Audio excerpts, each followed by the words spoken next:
Anna zo Zeleného domu. Kapitola 1. Pani Ráchel Lindová je prekvapená.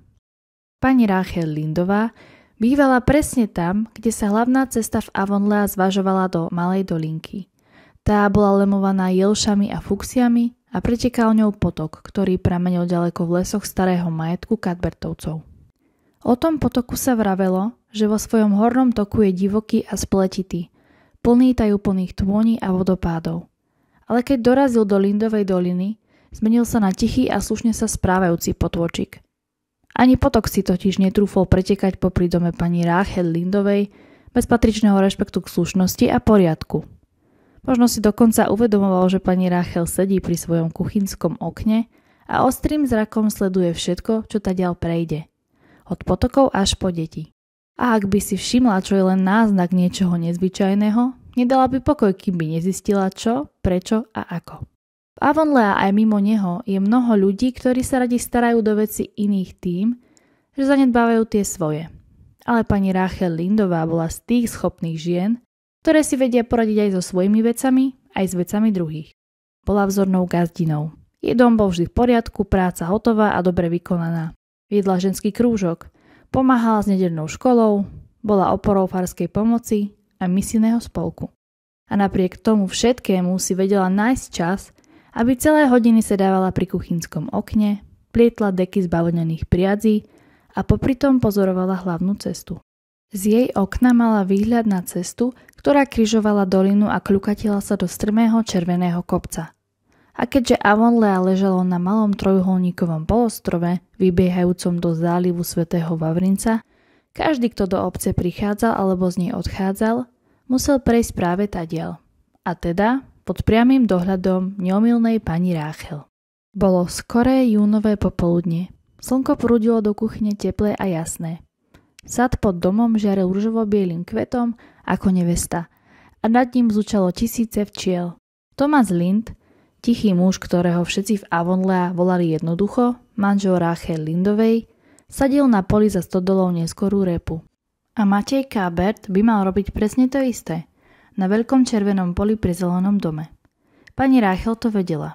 Počula to totiž predchádzajúci večer, keď sa Matej v obchode u pána Blaira v Kermedy rozprával s Petrom Morrisonom. Povedal mu, že zajtra popoludne ide sadiť repu. A keďže Matej nikdy o ničom dobrovoľne nehovoril, bolo jasné, že sa ho to Peter musel priamo opýtať. A predsa, teraz bolo 3:30 a Matej Cuthbert pokojne prechádzal dolinou a stúpal na kopec. A čo viac, mal na sebe biely golier a svoj najlepší oblek. To znamenalo jediné. Chystal sa mimo Avonlea. Vzal si so sebou bričku a hnedú kobylu, čo znamenalo, že ide poriadne ďaleko. Kam mohol ísť Matej Cuthbert a prečo? Keby šlo o hoci ktorého iného muža v Avonlea, pani Ráchel by si rýchlo dala 2 a 2 dohromady a urobila si pomerne presný obraz.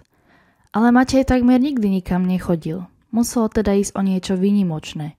Bol plachý, neznášal cudzie prostredie a neznámych ľudí. A teraz si predstavte, Matej v obleku a bielom golieri sa vezie v koči. Niečo tu nesedelo. Pani Ráchel to vrtalo v hlave a pokazilo jej to celé popoludne. Po čaji zájdem do Zeleného domu a opýtam sa Merily, kam išiel a prečo. Zamrmlala si napokon. V tomto ročnom období do mesta nezvykne chodiť a on nikdy nechodí na návštevy. A keby mu došla repa, určite by sa kvôli nej neobliekol do najlepšieho, nebral si bričku. Nešiel dosť rýchlo na to, aby šiel pre lekára. Muselo sa teda od včera niečo stať. Až som z toho celá bez seba. Nepoznám pokoj, kým nezistím, čo dnes Mateja Cuthberta vyhnalo z Avonlea. Po čaji sa pani Ráchel vydala na cestu. Nemala to ďaleko. Veľký rozľahlý dom Cuthbertovcov, obklopený ovocným sadom, stál len kúsok sotva 4 míle od Lindeho údolia. Pravda, dlhá poľná cesta tú vzdialenosť značne predĺžovala.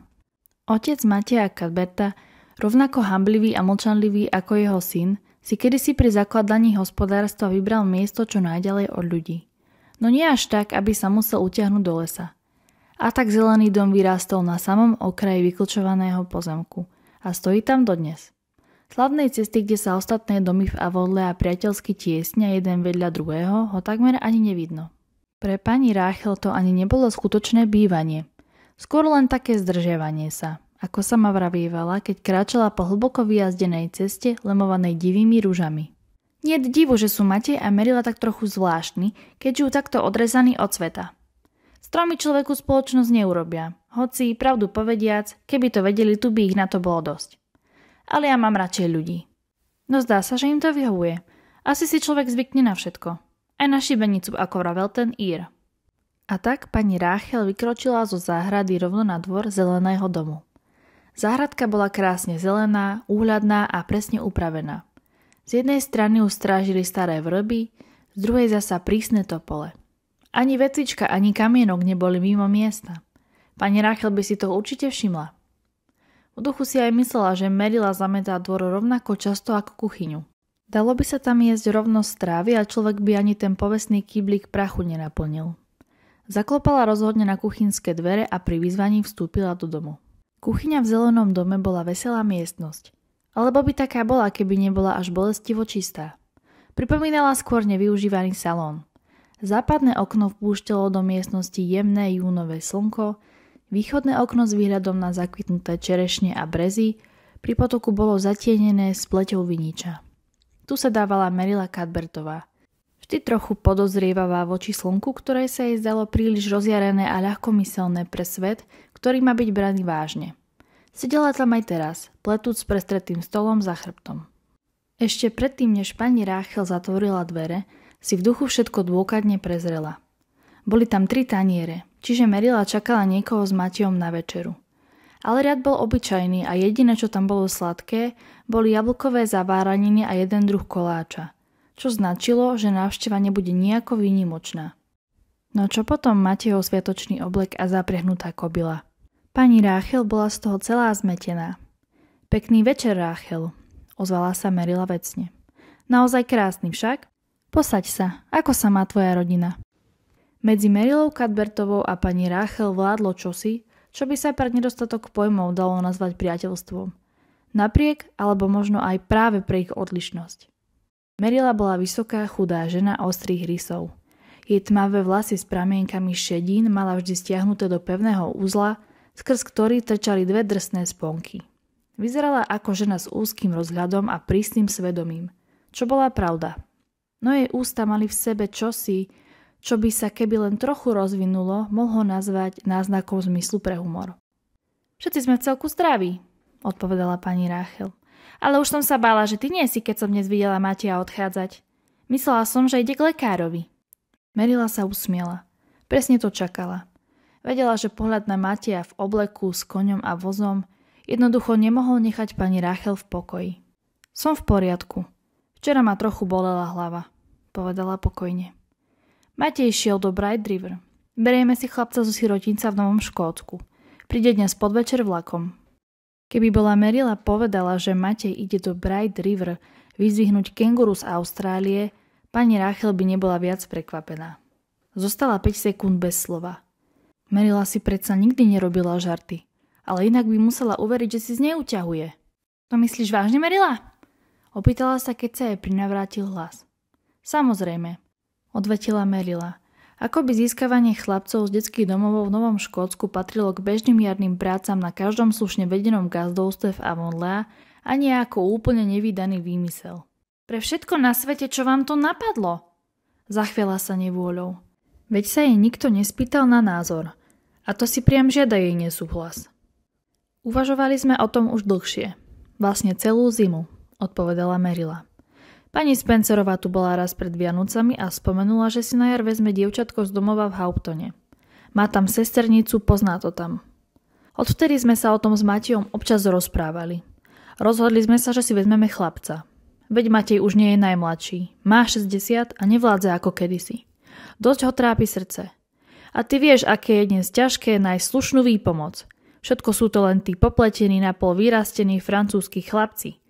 A keď už si jedného ako tak naučíš, zbalí sa a utečie do továrny na spracovanie homárov alebo rovno do štátov. Matej najprv navrhol, že by sme si vzali tzv. Chlapca do domácnosti z Anglicka. Ale ja som hneď povedala nie. Možno sú v poriadku, to netvrdím, že nie, ale žiadni uličníci z londýnskych štvrtí u nás nebudú. Chcem, aby to bolo dieťa narodené tu. Riziko bude tak či tak. ale budem pokojnejšie a lepšie spať, keď to bude rodený Kanaďan. A tak sa dohodli, že keď už pani Spencerová pôjde po dievčatko, nech im rovno privedie aj chlapca. Šikovného, bystrého okolo 10 až 11 rokov. To je podľa nich ideálny vek, dosť starý, aby vedel hneď pomôcť pri prácach a dosť mladý, aby sa dal správne vychovať. Chceme mu dať dobrý domov a postarať sa o jeho vzdelanie, dodala Merila.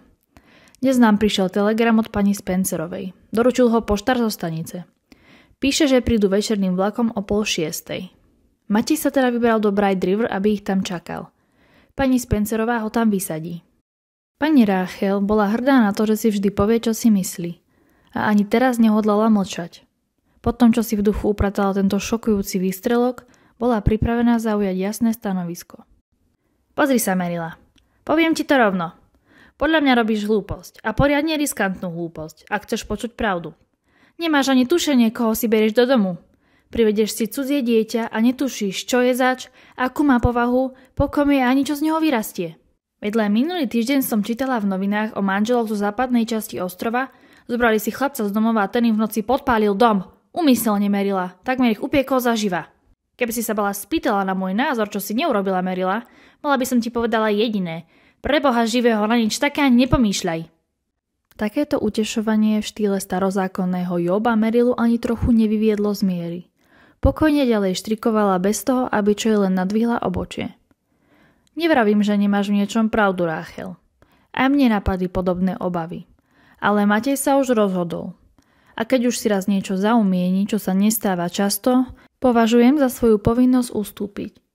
A čo sa týka rizika, nuž, riziko je všade. Aj keď má človek vlastné deti, nemá istotu, že z nich niečo bude. A nakoniec, Nové Škótsko nie je až tak ďaleko od ostrova. Nie je to, ako by sme si ho doniesli z Anglicka alebo z Ameriky. Nemôže byť až taký odlišný od nás. No len dúfam, že to dopadne dobre, poznamenala pani Rachel tónom, ktorý prezradzal viac obav než nádeje. Ale potom nehovor, že som ťa nevarovala. Ak vám ten chlapec podpáli zelený dom alebo nasype stríchnin do studne, počula som o jednom prípade Novom Bronšviku, kde si z detského domova vzali dievča a ono otrávilo celú rodinu, umierali v strašných bolestiach. Ale my si neberieme dievča, odvetila Merila, ako by otrávenie studne bolo čisto ženská záležitosť a pri chlapcovi sa nič také nedalo čakať. Nikdy by som si netrúfla vychovávať dievča. Čudujem sa pani Spencerovej, že do toho ide. Ale pravda, že ona by neváhala adoptovať rovno celý detský domov, keby ju to napadlo.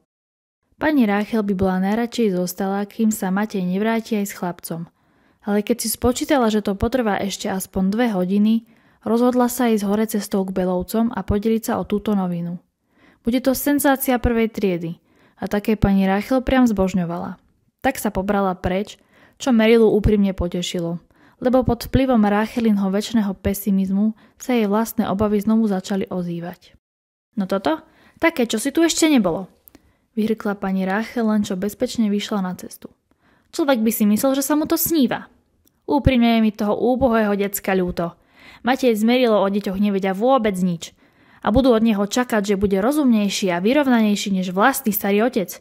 Ak vôbec nejakého mal, čo silne pochybujem. Je to až desivé predstaviť si dieťa na zelenom dome. Veď tam nikdy nejaké dieťa nežilo. Keď postavili nový dom, Matej z Merilo už boli dávno dospelí, a ktorá niekedy boli deťmi, čomu by človek len ťažko uveril, keď sa na nich pozrie. Ani za nič by som nechcela byť v koži toho chlapca. Veru tak, je mi ho ľúto, to ti poviem. Takto sa pani Rachel vyrozprávala ružovým kríkom pri ceste. Slová plynuli priamo z jej preplneného srdca. Ale keby v tej chvíli videla dieťa, ktoré práve trpezlivo čakalo na stanici v Bright River, jej ľútosť by bola ešte hlbšia a omnoho pravdivejšia.